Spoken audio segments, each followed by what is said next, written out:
Bonjour à tous, j'espère que vous allez bien.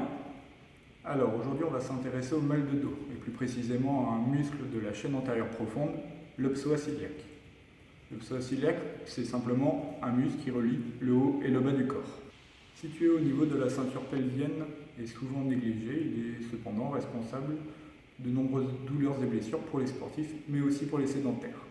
Pour les éviter, le meilleur traitement reste l'étirement. Mais tout d'abord, excusez-moi pour les puristes, mais on va parler anatomie. Généralement, le psoas iliaque désigne la combinaison de deux muscles. Le muscle iliaque, inséré sur l'os iliaque, c'est-à-dire l'os principal de la hanche, pour sa partie haute. Pour sa partie basse, il est rattaché au trochanter.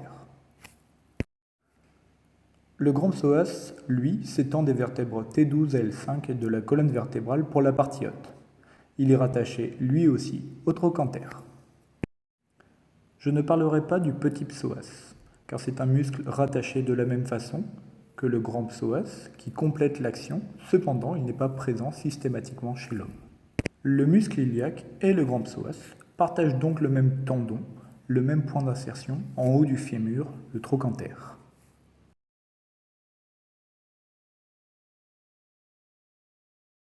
En raison de ces insertions, c'est un fléchisseur de hanche très puissant.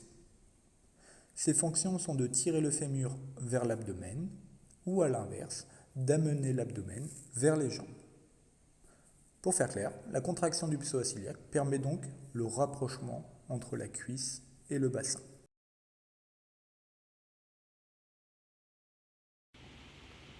Se connectant directement sur la colonne vertébrale et reliant ainsi le haut du bas du corps, le psoas iliaque est pourtant souvent négligé dans les douleurs au niveau du bas du dos. Douleurs que subissent les sportifs, mais pas que. En effet, avec la sédentarisation, nous adoptons au quotidien une posture assise prolongée, que ce soit au travail, à la maison ou même dans les transports.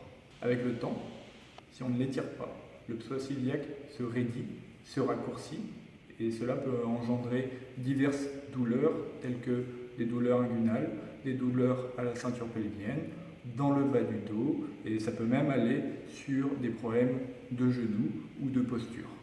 Contre tous ces maux, le meilleur traitement reste l'étirement.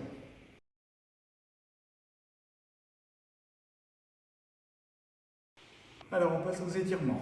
Pour commencer, je vais vous proposer deux étirements dynamiques qui peuvent être réalisés en début d'une séance de sport en guise d'échauffement. Pas besoin de matériel, aujourd'hui on va travailler au poids de corps. Le premier exercice est un étirement dynamique du psoas et du quadriceps en fente avant. Le pied avant est légèrement vers l'intérieur une fois la jambe pliée. Gardez bien vos hanches et votre dos droit tout au long de l'exercice. La différence avec les fentes est que le mouvement est initié par les quadriceps en avançant le genou avant. Pour remonter, le pied arrière n'aide pas le mouvement, c'est la jambe avant qui travaille encore. On pense bien à travailler de la même façon la jambe droite et la jambe gauche. Attention, cet exercice ne doit pas vous provoquer de douleur au genou.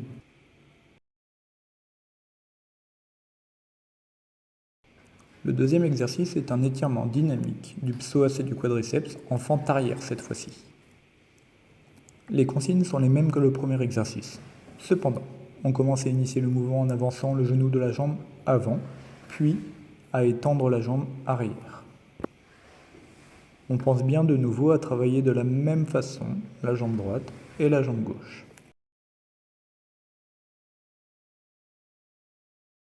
Le psoas se contracte quand le torse se rapproche des jambes. Pour l'étirer, il va falloir écarter au maximum ces deux parties. Je vais vous présenter deux exercices et une petite variante pour pouvoir étirer son psoas correctement.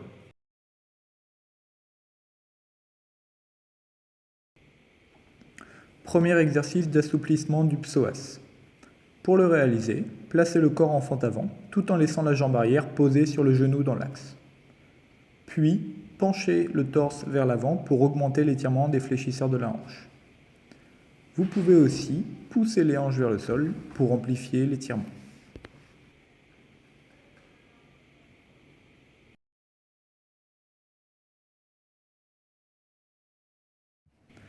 Pour le deuxième exercice d'étirement du psoas, nous allons cette fois-ci se placer en position du chevalier.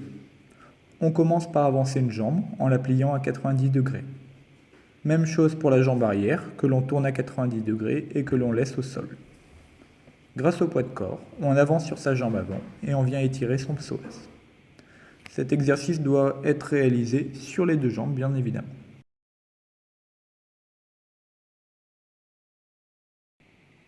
Pour le dernier exercice, nous allons nous placer en fente avant. Rentrer le ventre et garder le dos droit. Ramener les fessiers vers l'avant en pressant.